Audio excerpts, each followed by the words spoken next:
ही देश है पाकिस्तान जो भारत से बुरी तरह पिट चुका है, फिर भी कैसे आग में घी डालने की कोशिश कर रहा है कि भाई पाकिस्तान ने हमसे वादा किया है कि अगर इजराइल आपके ऊपर न्यूक्लियर बम फेंकता है तो हम भी यानी कि पाकिस्तान इजराइल के ऊपर, तेल अवीव के ऊपर न्यूक्लियर हमला कर देंगे। अगर हमला किया तो टूट पड़ेगी यूएस आर्मी। ट्रंप की ईरान को खुली चेतावनी। और कहा यह जा रहा है कि इस्राइल का नेक्स्ट टारगेट पाकिस्तान भी हो सकता है। ईरान और इजराइल की, और कहा तो ये जा रहा है पाकिस्तान की तरफ से कि हम इजराइल की मदद नहीं करके और ईरान की मदद करेंगे। इसी बीच ईरान ने इजराइल को परमाणु बम की धमकी दे डाली है। जी हाँ, ईरान का कहना है कि अगर इजराइल ने ईरान पर परमाणु हमला किया तो पाकिस्तान भी इजराइल पर परमाणु अटैक कर देगा। ये फंस गया सी। ईरान है, उसका प्राइम मिनिस्टर जो है नेतन्याहू, उसने खुद कहा हुआ है कि हमें सबसे पहले हमारे निशाने पे ईरान है, उसके बाद पाकिस्तान है। उनका बड़ा क्लिप वायरल हो रहा है उसका। पहले नंबर पे ईरान है, फिर दूसरे नंबर पे पाकिस्तान है। हम इसको कैप्चर करेंगे।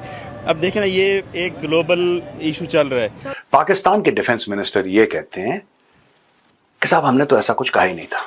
यही नहीं, अभी और सुनिए। इजराइल ने ईरान की सरकारी मीडिया IRIB की बिल्डिंग को टारगेट किया तो उस दौरान स्टूडियो के अंदर एक महिला एंकर शहर इमामी बुलेटिन पढ़ रही थी। जैसे ये स्ट्राइक हुई उस वक्त पूरे जो स्टूडियो था उसमें धुआं छा गया, धुएं के गुबार छा गया और उसके बाद महिला एंकर को वहां से उठकर भागना पड़ा। कि पाकिस्तान ने ईरान से कहा है कि अगर इजराइल तेहरान में परमाणु बम गिराता है तो हम भी उन पर परमाणु बम गिराएंगे। अगर पाकिस्तान ने ईरान को यह आश्वासन दिया है तो मिडिल ईस्ट के लिए यह खतरे की घंटी है। कहावत है ये पाकिस्तान की हुकूमत के बारे में और पाकिस्तान की एस्टैब्लिशमेंट के बारे में सादिक आती है।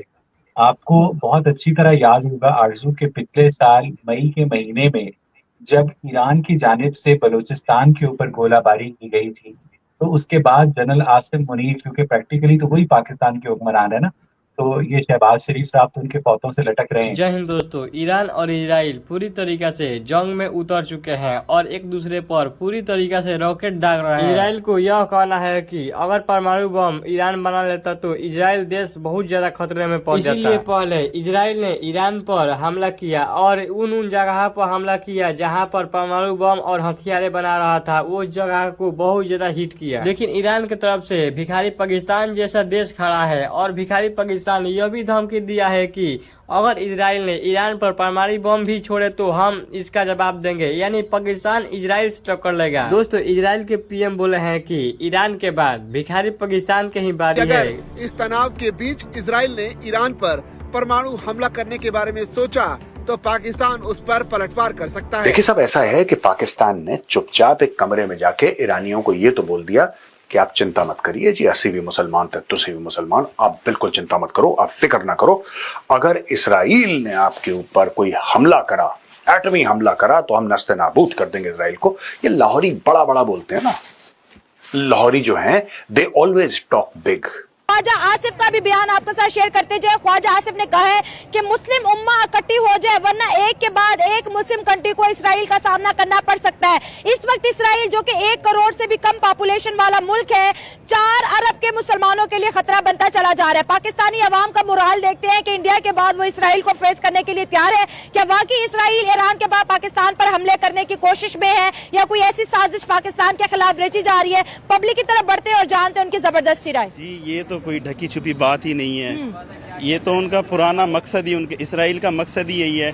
जिससे वो सबसे ज्यादा डरता है वो एक ईरान है। उसका प्राइम मिनिस्टर जो है नेतन्याहू, उसने खुद कहा हुआ है कि हमें सबसे पहले हमारे निशाने पे ईरान है, उसके बाद पाकिस्तान है। उनका बड़ा क्लिप वायरल हो रहा है उसका। पहले नंबर पे ईरान है, फिर दूसरे नंबर पे पाकिस्तान है। हम इसको कैप्चर करेंगे। अब देखें ना, ये एक ग्लोबल इशू चल रहा है। इसके नीचे बहुत सारी रीजंस हैं जो हमें नहीं पता, आम आदमी को नहीं पता। बेसिकली उनका टारगेट ये है कि सबसे पहले जो है ईरान को पकड़ना है। ईरान पकड़ा जाएगा, फिर वो इंडिया को कहेंगे इसराइल वाले कि यार आप पाकिस्तान के साथ छेड़खानी करो, हम आपको सपोर्ट करेंगे। जब जाहिर सी बात है ईरान पकड़ा गया, इसराइल इधर ईरान में आ गया, इंडिया पाकिस्तान के ऊपर अटैक करेगा, पाकिस्तान वो इसको काबू कर लेंगे। बेसिकली उसके इन सब के पीछे अमेरिका है, यूएसए जो बैक सपोर्ट कर रहा है वो यूएसए है। सीआई जो इंटरनेशनल एजेंसीज है वो है, वो इनको मुस्लिम को इकट्ठा नहीं होने देती।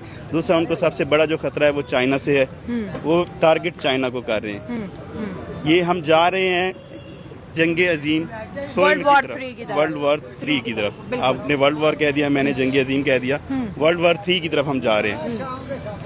तो ये स्टार्ट हो चुकी है, जब यूक्रेन और रशिया का कॉन्फ्लिक्ट स्टार्ट हुआ था, ये हो चुकी है स्टार्ट, और इसने आगे फैलना है। ये तो हमारे जो बड़ी बड़ी किताबें हैं मुसलमानों की, जो हमारी, उसमें पहले से मेंशन ये लिखा हुआ है कि यार ये होना है, ग्रेटर इसराइल बनना है, मुसलमानों पे जवाल आना है, जवाल आना है। ये डॉक्टर इसरार साहब ने आज से तकरीबन कोई 30-40 साल 45 साल पहले ये चीज़ें बता दी थी कि यार ये ऐसे होना है। और सबसे ज़्यादा जो जुर्रत का मुजाहरा कर रहा है वो ईरान कर रहा है। ठीक है सर। हमारे पास ईरान के, हमें तो उसको सलूट पेश करना चाहिए कि यार जो अभी हो सकता है वो एटमी ताकत हो, मगर वो दुनिया के सामने नहीं है कि वो एटमी ताकत है, मगर उसने एटमी यही तो थ्रेट है कि ईरान एक पाकिस्तान फिर एक ईरान आ जाएगा। अब देखे ना, उसने अपनी जुर्रत बहादुरी का मुजाहरा किया। देखिए चोर जो होते हैं, जो जासूस होते हैं, 2 नंबर बात, वो हर जमात में शामिल होता है, चाहे वो मुस्लिम हो, जो भी हो, CIA हो, जो भी, उसके अंदर भी शामिल हो गए एजेंट वगैरह। ईरान के अंदर भी थे, जिनकी वजह से उन्होंने ईरानी जो मेन स्ट्रीम आदमी थे उनको टारगेट किया। उनके सर देखिए, आज हूतीस के कमांडर मारे गए, फिर उनके मिलिट्री के आर्मी चीफ मारे गए, फिर इब्राहिम रईसी हेलीकॉप्टर के अंदर मारे गए, और उसके बाद मोसाद का इतना बड़ा नेटवर्क ईरान के अंदर काम कर रहा है कि आप सोच ही नहीं सकते कि कोई बंदा उनकी पहुंच से बाहर है। लेकिन सर मेरा सवाल ये, मैं आपको ऑपरेशन सिंदूर की तरफ लेके जाऊंगी जो इंडिया ने पाकिस्तान के खिलाफ लॉन्च किया है। इंडिया बोलते हैं ऑपरेशन सिंदूर खत्म नहीं है। नरेंद्र मोदी अपने बहुत तकरीरों में जो रोड शो उन्होंने किया, उन्होंने बोला ऑपरेशन सिंदूर हमने रोका है, खत्म नहीं कि ये रीस्टार्ट होगा। रीस्टार्ट का मतलब क्या है? वंस अगेन वो एक्टिव होंगे, फिर इसराइल आएगा। ये ऑपरेशन सिंदूर की तरफ जो है ना, आप मुझे गाइड करेंगे क्या चीज चल रही है? इंडिया कहता है नहीं खत्म हुआ ये ऑपरेशन। बेसिकली ये ऑपरेशन सिंदूर क्या, एक फॉल्स फ्लैग ऑपरेशन जो हुआ था पहलगाम के अंदर, ये इन्होंने खुद करवाया है। ये एक जवाब बनाना चाह रहे थे कि हम पाकिस्तान के ऊपर अटैक, हमास इसराइल के ऊपर अटैक करता है, तो जब वो रिटेलिएट करते हैं तो वो उम्मत मुस्लिमा के ऊपर हमला करार पा जाता है। मैं ये समझने से कासिर हूँ आज। लेकिन कहीं ना कहीं जाकर तो इस लड़ाई झगड़े को रुक जाना चाहिए या रोकना ही होगा। लेकिन आपको लगता है कि इस वक्त भी कुछ इस्लामिक कंट्रीज ऐसी हैं या गल्फ कंट्रीज ऐसी हैं जो कि इजराइल का साथ दे रही हैं, वरना वो किस तरीके से कौन सी एयर स्पेस यूज कर आते हैं और ईरान पर अटैक करते हैं। दूसरी तरफ पाकिस्तान में ये भी कहा जा रहा है, कई लोग ये भी बात कर रहे हैं कि जी अगर ईरान ना जीत पाया तो उसके बाद दूसरा नंबर पाकिस्तान का, इसलिए कि इजराइल को तो हमारे न्यूक्लियर प्रोग्राम से प्रॉब्लम है, मतलब उसके साथ ईरान के साथ वो हमारे ऊपर भी हमला करेगा। मुझे नहीं लगता कि इजराइल को पाकिस्तान के न्यूक्लियर प्रोग्राम से कोई प्रॉब्लम है, क्योंकि मैं ये समझता हूं कि अगर अमेरिका और इजराइल चाहें तो वो 5 से 10 मिनट में पाकिस्तान के एटमी प्रोग्राम को तबाह कर सकते हैं। और उसकी मिसाल जो है वो 1981 के अंदर जो इराक के अंदर न्यूक्लियर इंस्टॉलेशंस थी, उन पर इजराइल की जानिब से जब F-16 तैयारों ने हमला किया था तो उनको नीस्तो नाबूद कर दिया था। पाकिस्तान की जो न्यूक्लियर इंस्टॉलेशंस हैं वो पाकिस्तानी ये समझते हैं कि ये हमारी हिफाजत के लिए हैं, लेकिन मैं ये समझता हूं कि पाकिस्तान की जो मिलिट्री माइट है वो इस खित्ते के अंदर इंडिया की रीजनल हेजेमनी को चैलेंज करने के लिए आलमी ताकतों की आशीर्वाद से हासिल की गई है। और आलमी ताकतें जब चाहें पाकिस्तान की मिलिट्री माइट को ताराज कर सकती हैं, जैसा कि वो 16 दिसंबर 1971 को